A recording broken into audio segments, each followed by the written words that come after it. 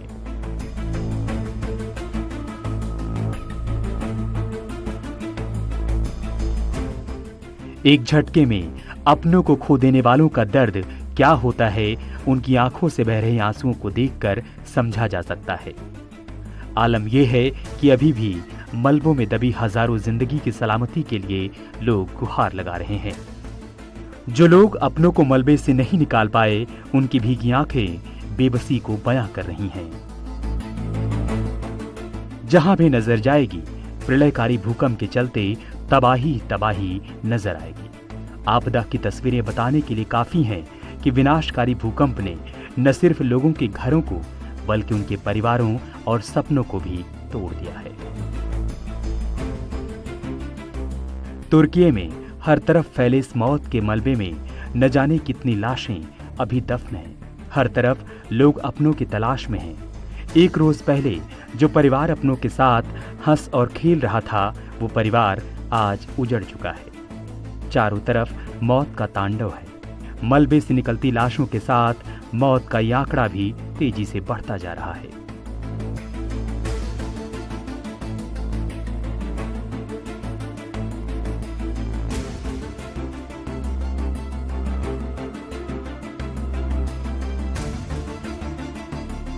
इस बीच social media पर भी कई ऐसे वीडियो सामने आ रहे हैं जो दुनिया को झकझोर दे रहे हैं। इस वीडियो को देखिए। चारों तरफ चीख पुकार के बीच रेस्क्यू टीम को एक किलकारी की आवाज सुनाई पड़ी। जैसे ही नवजात की किलकारी लोगों के कानों में पहुंची, बचाव कर्मी उस ओर दौड़ पड़े। मलबे के ढेर से निकाले गए नवजात की ये तस्वीर उसके ठीक जन्म के बाद की है, जिसमें बचाव कर्मी बच्चे को सुरक्षित निकालने में कामयाब रहे। दरअसल ये तस्वीर एक जिंदगी के खत्म होने और एक नई जिंदगी के शुरू होने की निशानी है। बताया जा रहा है कि जमींदोज इमारत के नीचे दबी एक प्रेग्नेंट महिला ने किसी तरह अपने बच्चे को जन्म दिया और अपनी आखिरी निशानी दुनिया के हवाले कर जिंदगी से रुखसत हो गई। कुछ ऐसी ही कहानी इस बदनसीब इंसान की है जो अपने बच्चे के शव को सीने से लगाकर गम के आंसुओं में डूबा है। आंख से बहते आंसुओं के बीच अपनी आप बीती बता रहा है, जिसके मुताबिक इस शख्स ने मौत के इस जलजले में न सिर्फ अपने बच्चे बल्कि परिवार के 12 सदस्यों को एक झटके में खो दिया।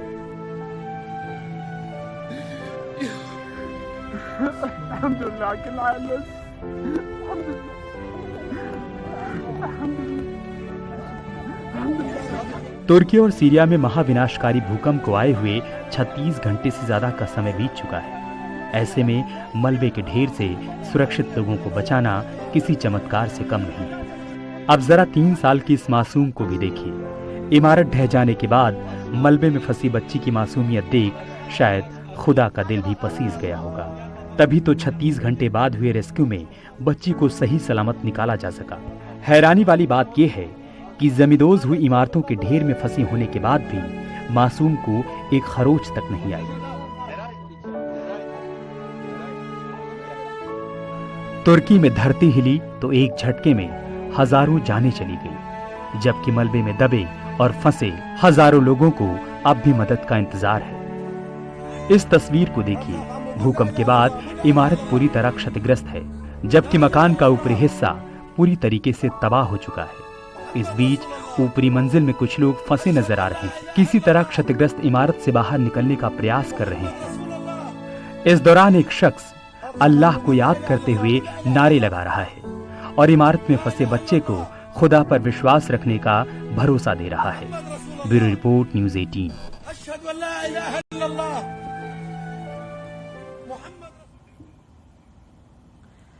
तुर्की और सीरिया में मौत के इन मलबों में कई जिंदगी अब भी दफन हैं, जिन्हें निकालने के लिए तुर्की में कई घंटों से युद्ध स्तर पर ऑपरेशन चलाया जा रहा है। वहीं इस जद्दोजहद के बीच भारत ने भी मदद का हाथ बढ़ाते हुए तुर्की में अपनी 2 टीमें भेजी हैं। इसके साथ ही भारत संकट की इस घड़ी में तुर्की और सीरिया के साथ खड़े होते हुए दवा, उपकरण, गाड़ियों की खेप भी भेजी है।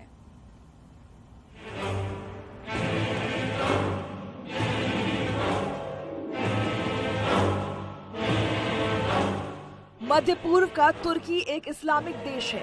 खूबसूरत घाटियों, भीड़ भाड़ वाले बाजार, मसालों की खुशबू, बेली डांसर्स और नाइट क्लब यहाँ की पहचान रही है। एशिया और यूरोप की सीमा पर बसा ये देश बेहद ही खूबसूरत है, लेकिन सोमवार की सुबह तुर्की को न जाने किसकी नजर लग गई। रात की शांति अचानक मातम में बदल गई। खुशियों और ख्वाबों के देश आंसू और खौफनाक मंजर में तब्दील हो गए।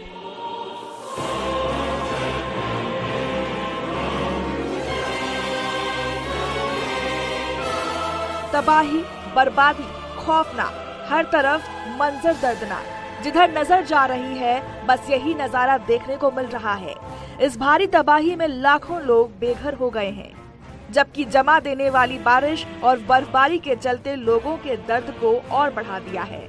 तुर्की और सीरिया से जो रिपोर्ट्स आ रही हैं, उसके मुताबिक भूकंप के चलते तुर्की और सीरिया में 4800 से ज्यादा लोगों की मौत हो चुकी है, जबकि अकेले तुर्की में अब तक 3381 से ज्यादा शव निकाले जा चुके हैं। आपदा प्रबंधन के मुताबिक दोनों देशों में अब तक 25,000 से ज्यादा लोग घायल हुए हैं। वहीं तुर्की में भूकंप के चलते 10 प्रांतों में 3500 इमारतें जमींदोज हो गई हैं।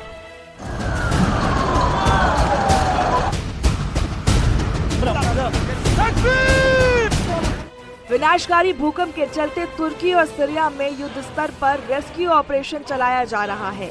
तुर्की की सेना, पुलिसकर्मी, स्थानीय लोग और राहत बचाव टीम मलबे में फंसे लोगों को रेस्क्यू करने में जुटी हुई है, जबकि इस मुश्किल घड़ी में दुनिया भर के देश तुर्की और सीरिया की मदद के लिए आगे आ रहे हैं। AFD के मुताबिक 65 देशों से 2600 से ज्यादा बचाव कर्मी तुर्की पहुंचे हैं। वहीं युद्ध स्तर पर चलाए जा रहे रेस्क्यू ऑपरेशन में 629 क्रेन और 360 गाड़ियों का इस्तेमाल किया जा रहा है। अब तक 3 लाख से ज्यादा कंबल और 41,000 से ज्यादा फैमिली टेंट मुहैया कराया जा चुका है। हालांकि बचाव कार्य में तेज बारिश और बर्फबारी चुनौती बनकर सामने आ रही है। इन सब के बीच WHO ने ये भी आशंका जताई है कि तुर्की और सीरिया में मरने वालों का आंकड़ा काफी ज्यादा हो सकता है।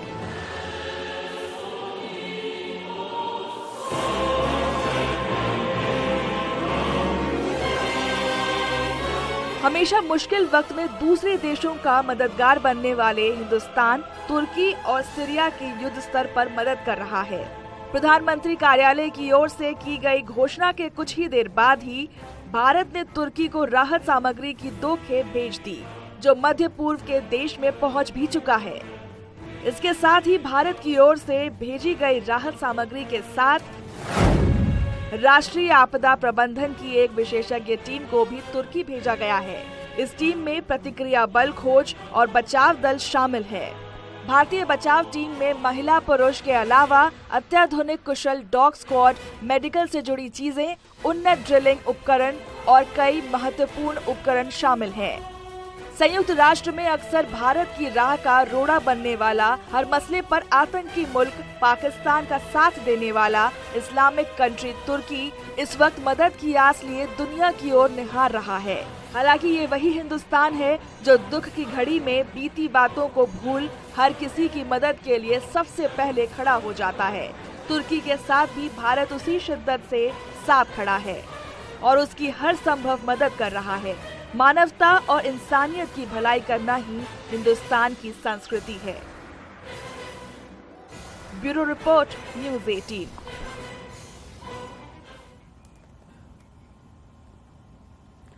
तुर्की में आए जलजले से अब डर लग रहा है। दिल्ली नोएडा के फ्लैटों में लोग कितने सेफ हैं, एक रिपोर्ट के जरिए आपको दिखाते हैं।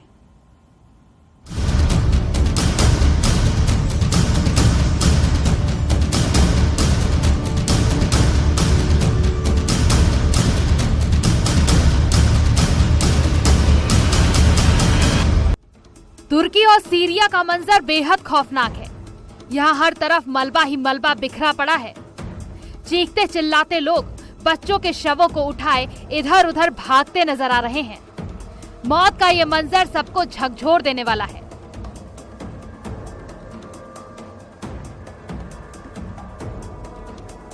दिल दहला देने वाले इस भूकंप को देखकर दुनिया कांप उठी है। कुछ यही हाल हिंदुस्तान का भी है, जहां की ऊंची ऊंची इमारतों में रहने वाले लोग विनाशकारी तस्वीरों को देख टेंशन में आ गए हैं। तो एक बार मैं दिखाना चाहूंगी, जितनी भी हाई राइज बिल्डिंग है इनका जो स्ट्रक्चर मैपिंग है वो होना बहुत ज़्यादा ज़रूरी है और रेट्रो फिटिंग से ये पता लगाया जा सकता है कि ये कितनी मजबूत हैं, क्योंकि एक स्टडी के द्वारा ये माना गया है कि 50 सालों में जो है वो कभी भी एक ऐसा भूकंप आएगा जो काफ़ी तीव्रता का होगा, तो उसके लिए तैयारी होना बहुत ज़्यादा ज़रूरी है। और जिस तरीके से जो मंजर लगातार लोग देख रहे हैं उसके बाद लोगों के मन में जो है वो भय उठने लगा है कि जहां वो काम करते हैं वो बिल्डिंग मजबूत है या नहीं। भारत के लिए 7.8 तीव्रता से आने वाला भूकंप और भी विनाशकारी साबित हो सकता है। ऐसा इसलिए क्योंकि देश में 59% लैंड मास भूकंप से ज्यादा प्रभावित हो सकते हैं।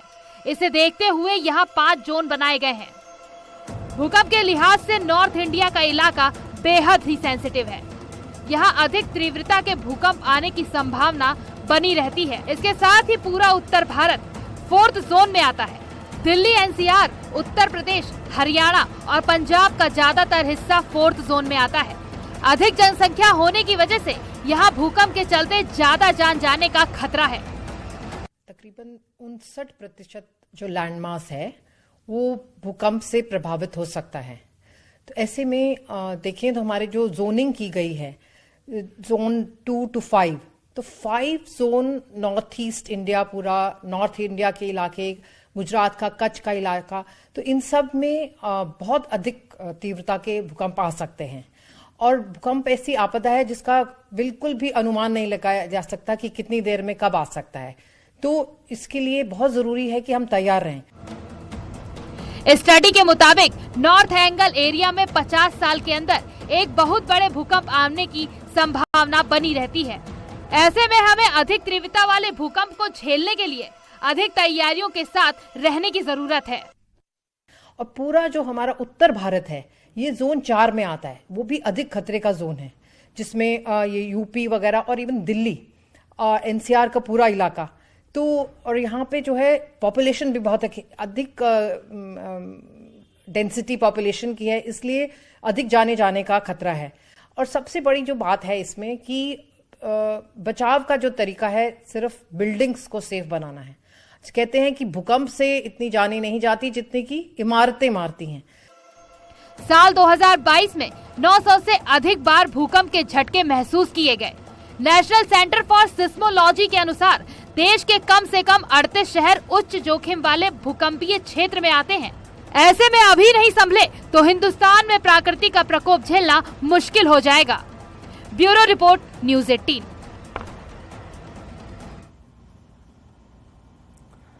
न्यूज़ 18 पर खबरों का